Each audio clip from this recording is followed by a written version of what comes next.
a paz de Cristo reine em vossos corações e ricamente habite em vós sua palavra. Aleluia, aleluia, aleluia, aleluia,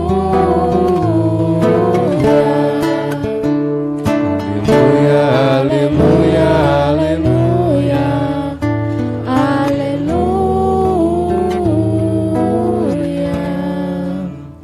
O Senhor esteja convosco. Ele está no meio de nós. Proclamação do Evangelho de Jesus Cristo segundo Lucas. Glória a vós, Senhor.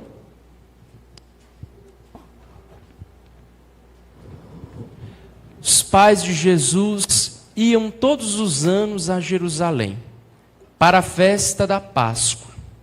Quando ele completou 12 anos, subiram para a festa como de costume.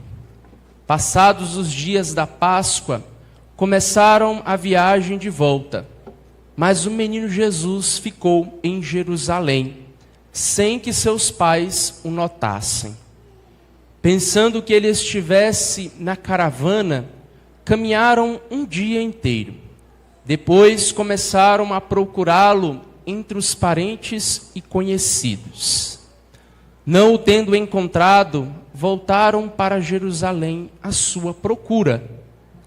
3 dias depois o encontraram no templo. Estava sentado no meio dos mestres, escutando e fazendo perguntas. Todos os que ouviam o menino estavam maravilhados com sua inteligência e suas respostas. Ao vê-lo, seus pais ficaram muito admirados e sua mãe lhe disse: Meu filho, por que agiste assim conosco? Olha que teu pai e eu estávamos angustiados à tua procura. Jesus respondeu: Por que me procuráveis? Não sabeis que devo estar na casa de meu pai? Eles, porém, não compreenderam as palavras que lhes dissera. Jesus desceu então com seus pais para Nazaré e era-lhes obediente. Sua mãe, porém, conservava no coração todas essas coisas. E Jesus crescia em sabedoria, estatura e graça diante de Deus e diante dos homens. Palavra da salvação. Glória a vós, Senhor.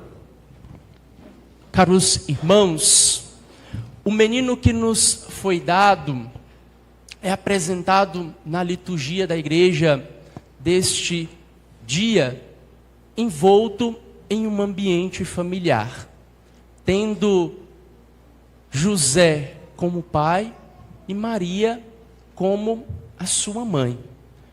Um ambiente muito simples e muito comum de todos nós.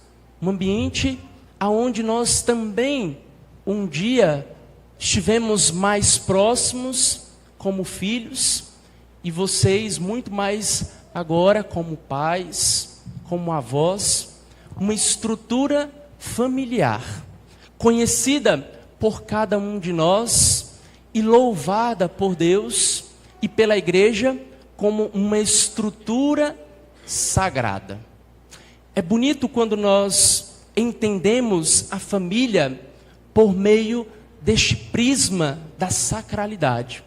Ainda mais em um mundo tão caótico como este que nós vivemos, aonde as coisas passam de forma tão rápida que muitas vezes não somos capazes de contemplar o quanto a família ela é valiosa.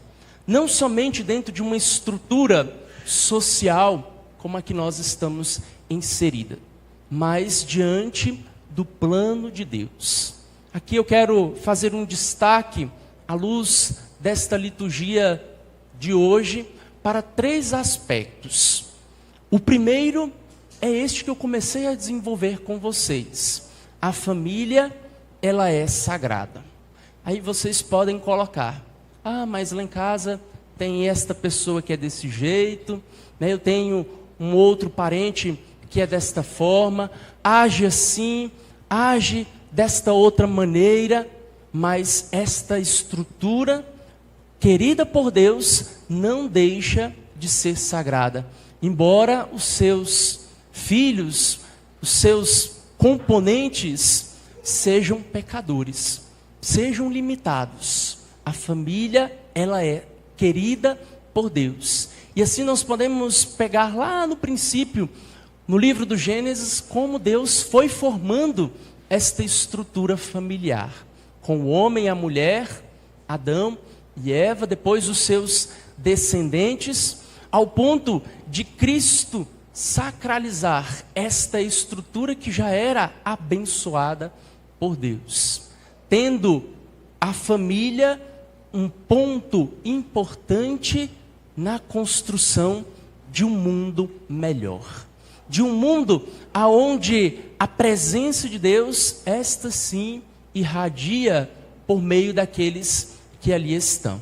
É por isso que a igreja celebra esta festa também, para podermos tomar como exemplo José, Maria e Jesus como um modelo para as nossas famílias, como um estilo que nós precisamos adotar em vista da santidade que Deus quer para cada um de nós.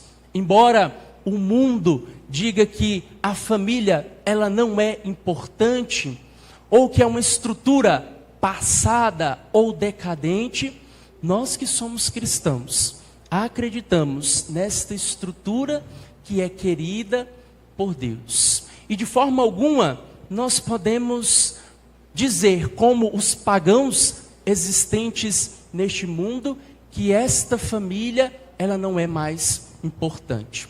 Ou até mesmo que a família ela não tem mais jeito, não tem mais um caminho para poder trilhar diante das realidades que nós contemplamos.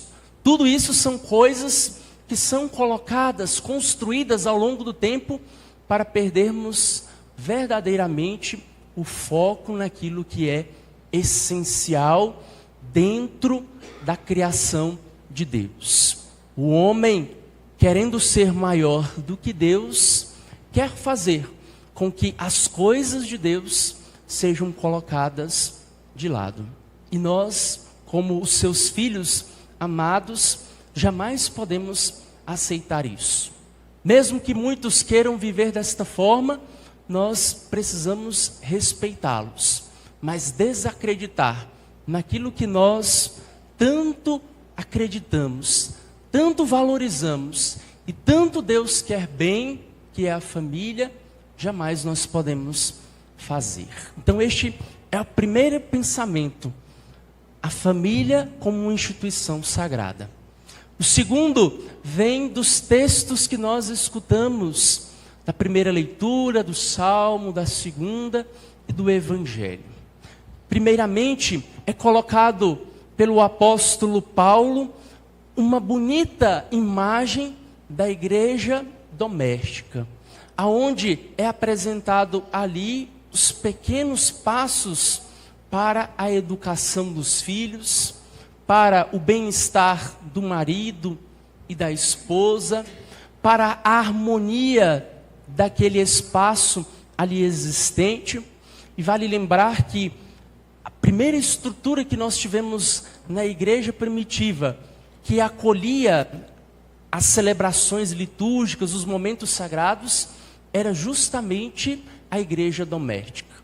A igreja hoje volta o seu olhar para a casa de cada um de vocês, para o lar existente e formado para poder assumir Cristo presente, como nós estamos assumindo Ele neste tempo do Natal. É ali que Deus quer que você seja um instrumento de salvação.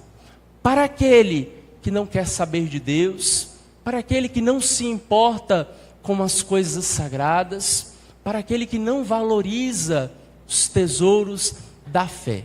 Nós, no ambiente que Deus nos plantou, Ele quer que nós possamos colher bons frutos para a salvação de muitos.